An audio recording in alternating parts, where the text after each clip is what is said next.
Pemirsa, Presiden terpilih Prabowo Subianto mengundang calon wakil menteri untuk mengikuti pembekalan yang digelar di kediaman Prabowo di Hambalang, Bogor, Jawa Barat.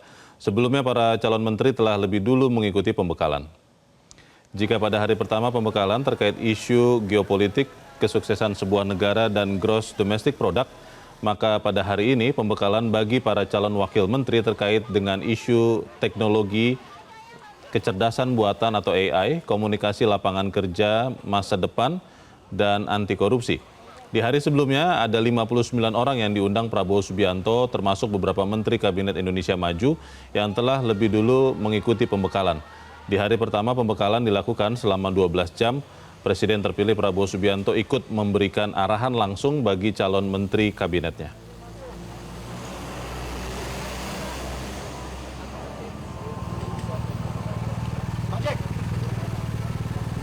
Pas boleh hitung Pak materinya Pak. Materinya apa Pak?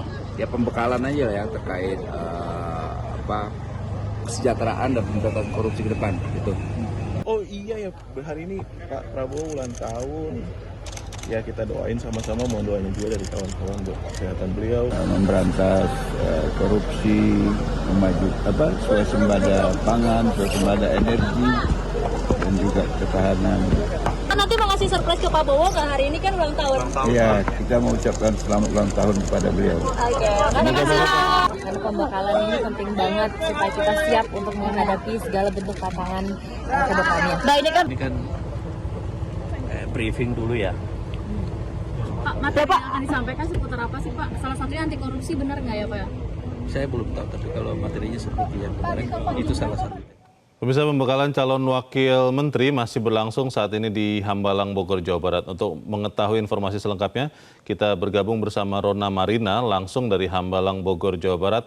Rona, apakah pembekalan calon wakil menteri masih berlangsung? Apa pembekalan yang diberikan pada hari ini? Iya, baik Leo, untuk pembekalan para calon wakil menteri maupun para calon kepala badan pada sore hari ini sudah selesai begitu ya, mengingat dan juga melihat dari kondisi yang ada saat ini, mobil satu persatu dari para pejabat atau calon menteri dan juga calon kepala badan ini sudah mulai keluar lewat dari gerbang utama Padepokan Garuda Yaksa, di mana memang ini tadi agendanya sudah dimulai sejak pukul 9.00 waktu Indonesia bagian Barat dan tadinya sebetulnya diperkirakan selesai pukul 16.30 waktu Indonesia bagian Barat. Namun kami awak media di sini sudah bersiap-siap untuk melakukan doorstop atau wawancara kepada para calon wakil menteri dan juga para calon kepala badan yang keluar sekitar pukul 17.15 waktu Indonesia Barat saat ini. Dan memang Leo, untuk tema pada hari ini yakni adalah mengenai 3 hal pokok utama yang dibahas untuk pembekalan para calon wakil menteri dan para calon kepala badan. Yakni yang pertama adalah Future of AI yang diisi oleh Michael Houseman. Kemudian ada juga Future of Work atau lapangan pekerjaan di masa depan yang diisi oleh Riaz Shah. Kemudian ada juga mengenai anti korupsi yang juga diisi pematerinya ini adalah Mariam Hussein dan juga Richard Abbey. Memang tujuan dari pembekalan untuk para calon wakil menteri dan juga calon kepala badan pada hari ini adalah tidak lain untuk 3 hal pokok, di mana ini tujuannya agar memberikan dampak kepada para calon wakil menteri agar nantinya bisa bekerja sama dengan baik di kabinet Prabowo Gibran. Yang pertama ini seperti adalah connecting as a new team, Leo, yang artinya ini connecting as a new team ini diharapkan bahwa para orang-orang yang akan menduduki kabinet Prabowo Gibran ini nanti bisa berkoordinasi dengan baik untuk mendukung dan juga membantu pekerjaan Prabowo Subianto sebagai presiden dan juga Gibran sebagai wakil presiden. Kemudian yang kedua adalah how is the world changing, di mana diharapkan nantinya para calon menteri, calon wakil menteri maupun para calon kepala badan ini juga dapat memberikan pengaruh dan juga merespon dengan cepat terkait isu-isu global, apalagi jika memang dampaknya ini untuk Indonesia. Kemudian yang terakhir adalah how does Indonesia need to change, di mana diharapkan nanti para menteri, para wakil menteri maupun para kepala badan ini nantinya mereka bisa memberikan kontribusi agar bisa mensukseskan program-program Kabinet Prabowo Gibran dengan cepat dan juga dengan tepat agar bisa menuju Indonesia Emas di 2045. Dan memang jika kami rincikan kembali, ini tadi kami melihat sedari pagi sekitar pukul 6.30 waktu Indonesia Barat, ini para calon wakil menteri maupun calon kepala badan ini sudah mulai memasuki gerbang utama dari Padepokan Garuda Yaksa, di mana tadi kami melihat ada beberapa seperti politisi Gerindra Riza Patria, kemudian politisi Gerindra Romo Muhammad Syafi'i, kemudian ada juga politisi Golkar Diah Roro, kemudian ada juga PJ Gubernur Papua Barat Ripka Haluk. Dan juga kami tadi melihat ada yang menarik dari salah satu yang datang, yakni politisi Gerindra Immanuel Ebenezer, yang juga sempat membawa bekal di hari pembekalannya. Jadi dimaksudkan bekal tersebut isinya ini adalah nasi dan juga lauk pauk begitu ya. Dan tadi juga beberapa dari mereka ini juga masuk dengan, kami sempat menanyai, karena hari ini juga bertepatan dengan hari ulang tahun Prabowo Subianto. Nah, ini kami melihat ada yang keluar satu persatu, Leo. Ya, dan kami juga masih menunggu di sini. Namun tadi dari para calon wakil menteri maupun para calon kepala badan ini sebagian ada yang mengucapkan selamat ulang tahun kepada Prabowo Subianto agar tetap sehat dan siap untuk memimpin Indonesia ke depannya. Terlebih hadiah tahun ini bagi ulang tahun Prabowo Subianto yang ke-73 adalah dilantik menjadi Presiden Republik Indonesia periode selanjutnya. Nah, kemudian selain itu memang sudah sedari kemarin ini ada sekitar 49 calon menteri yang sudah diberikan pembekalan, dan untuk hari ini sebetulnya seharusnya ada sekitar 59 atau sekitar 58 calon wakil menteri maupun calon kepala badan yang diberikan pembekalan. Dan bedanya memang untuk yang kemarin para calon menteri ini mengenakan baju putih atau kemeja putih, ya semuanya ini mengenakan kemeja putih, sedangkan untuk para calon wakil menteri maupun para calon kepala badan pada hari ini keseluruhan ini mengenakan pakaian kemeja batik. Dan selain itu juga, nah ini sudah ada yang akan keluar lagi, Leo, namun tidak semua dari para calon wakil menteri ini mau memberikan statementnya kepada kami awak media yang sudah menunggu begitu. Nah, mari kita saksikan bersama-sama siapa yang datang pada hari ini. Oke.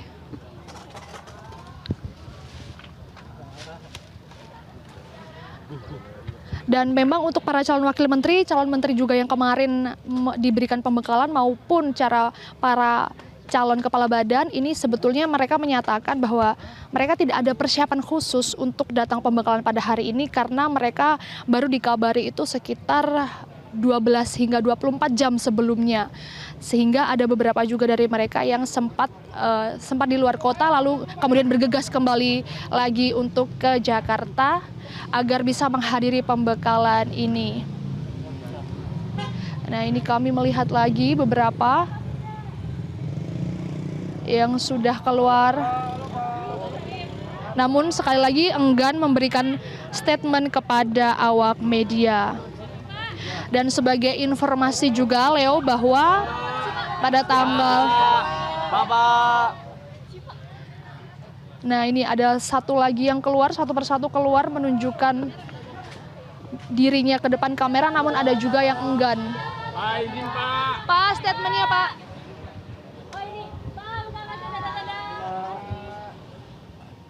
Dan sebagai informasi juga, Leo, bahwa pada besok Minggu ini sudah ada hari pelantikan bagi Presiden dan juga Wakil Presiden terpilih Prabowo Subianto dan Gibran Raka Buming Raka. Kemudian pada Senin 21 Oktober ini nanti akan ada pelantikan kabinet di Jakarta yang mana merupakan pelantikan bagi calon menteri, calon wakil menteri maupun calon kepala badan yang sudah menerima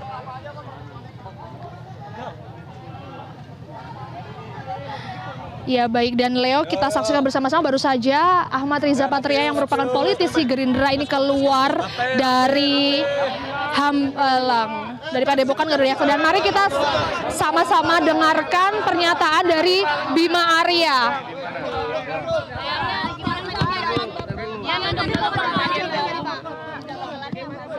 Jadi agenda hari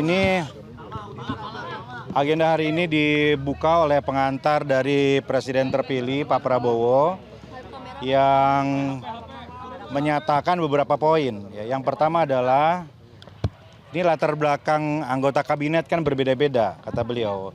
Ada aktivis, ada budayawan, ada juga politisi. Nah, karena itu harus disamakan frekuensinya, harus disamakan perspektifnya, karena latar belakang yang berbeda tadi.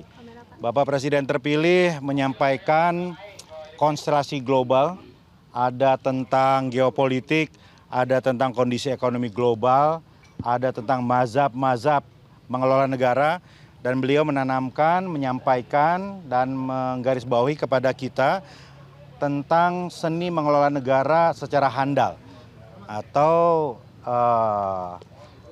seni keterampilan mengelola negara begitu ya. Nah, karena itu pembekalan hari ini arahnya adalah satu menyamakan frekuensi, yang kedua juga menekankan prioritas apa yang akan dijalankan oleh pemerintahan ini ke depan, dan mendengar tadi berbagai narasumber, ada yang berbicara tentang pemberantasan korupsi dari perspektif internasional, kemudian the future of artificial intelligence (AI), kemudian ada juga yang menyampaikan kisah sukses pertumbuhan ekonomi yang impresif di Dubai. Jadi kami satu hari ini dibukakan perspektifnya, disamakan frekuensinya, dan kita lebih memahami apa yang diinginkan oleh Presiden terpilih, kira-kira begitu. Kalau dari Mas Gibran ada pesan atau yang disampaikan juga nggak? Mas Gibran tidak menyampaikan pernyataan, ya, tetapi Mas Gibran ikut mengikuti tadi. Kang, tadi kan ada Presiden terpilih kan sempat meninggalkan Hambalang nih tadi siang gitu, tapi sebelumnya memang sempat memberikan arahan di paginya atau gimana? Ya itu tadi, acara dibuka dengan ucapan selamat ulang tahun kepada Bapak Presiden terpilih. Dan Presiden secara bergurau menyampaikan bahwa terima kasih semua telah mengingatkan bahwa saya hari ini sudah berusia 73 tahun, kira-kira begitu. Saya kurang paham. Ya, surprise ucapan nyanyi selamat ulang tahun. Mas, tadi ada Mbak Zita tadi ditunjuk sebagai apa sih? Ya, Ibu Zita sebagai Insya Allah Wakil Menteri Pariwisata. Mas Bima, dari komunikasi juga ya? Gimana? Yang dibahas apa Mas Bima? Materi komunikasi di dalam tadi. Tadi bagaimana cara menghadapi jurnalis, bagaimana mengkomunikasikan program-program. Jadi lengkap tadi, betul-betul paket lengkap. Bicara ekonomi, bicara teknologi, bicara ekonomi, bicara media. Jadi pembakalan yang luar biasa. Materinya siapa? Ya. 50-an lah. Ya, saya kira lengkap ya, tidak hadir. Tidak ada yang tidak hadir, semuanya saya kira hadir. Ya, tapi beberapa kan tidak saya lihat juga, seperti Mas Raffi Ahmad, Gus Miftah tidak saya lihat. Mungkin tugasnya berbeda. Tugasnya berbeda. Dari PDIP nggak Mas Bima? Siapa aja nama-nama pemateri? Pematerinya itu teman-teman bisa lihat sendiri, sebetulnya ada silabusnya kan. Pematerinya dari internasional semua. Yang tadi saya bilang berbagi pengalaman di Dubai, bicara tentang AI, korupsi, yang lain-lain itu semua pemateri dari internasional. Ya. Pak, materi yang paling menarik untuk Bapak sendiri apa Pak? Semuanya menarik, nggak ada yang nggak menarik ya. Menghadapi media menarik, masa depan AI menarik ya.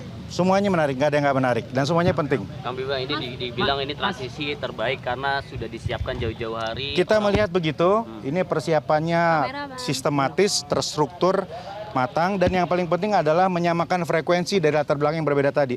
Jadi frekuensi kita disamakan dengan latar belakang yang berbeda, paham apa yang ditargetkan tadi. Karena menurut Presiden terpilih, yang perlu kita kuatkan adalah kebersamaan elit gitu. Makanya kalau orang bilang ini kabinet gemuk, ya memang ini adalah kabinet yang berusaha mengakomodasi semua. Yang penting sekarang kan strukturnya, fungsinya, koordinasinya, kolaborasinya itu bisa dilakukan dengan baik. Oke. Tadi soal materi yang menghadapi jurnalis itu maksudnya seperti apa sih Pak? Apakah untuk memberikan? Tadi disuguhkan berbagai macam contoh ya, bagaimana Boris Johnson menghadapi media, bagaimana kepala negara yang lain begitu ya, ada contoh yang buruk, ada contoh yang baik. Saya kira ini awal yang baik ya. Presiden terpilih ingin kita semua ramah, friendly terhadap media,